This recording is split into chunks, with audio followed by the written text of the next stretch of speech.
মোশাররফ করিম একজন সহশিল্পীর কাছে আসলে ব্লেসড, মানে আল্লাহর একটা আশীর্বাদ যে মোশাররফ করিমের সাথে কাজ করা যায়। মোশাররফ করিমকে অ্যাজ এ কো অ্যাক্টর একসাথে পাওয়া, দর্শক সেই জুটিটাকে ভালোভাবে নিচ্ছে, এইটা আসলে আমার কাছে আমি বলে বোঝাতে পারবো না আমার কাছে কি, মানে আমি খুবই কি বলবো, আমি হয়তো আনলাকি, আমি হুমায়ুন ফরিদি স্যারকে পাইনি কখনো, বাট আমি এত বেশি লাকি যে আমি একজন মোশাররফ করিমকে পেয়েছি। মানে উনি যখন এসে মানে ভাইয়া যেটা করে, আমার সাথে দেখা হলে প্রথমে এসে কেমন আছিস, এরপর আমার মাথায় একটা হাত রাখেন উনি অলওয়েজ। এই জিনিসটা আমার কাছে মনে হয় আমি আমি আমার অ্যাক্টিং ক্যারিয়ারে এটা আমার বেস্ট পাওয়া, যে আমি মোশাররফ করিমের সাথে কাজ করি আর উনি আমাকে এত স্নেহ করে, এত বেশি আদর করে, আমার প্রত্যেকটা ক্যারেক্টারের উনি, আমি যতটুকু দেই বা যতটুকু আমাকে আসলে দর্শক পায় মোশাররফ ভাইয়ের সাথে, ওইটার আসলে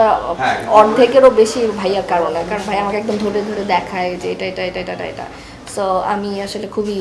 ব্লেসড যে আমি ওনাকে পেয়েছি।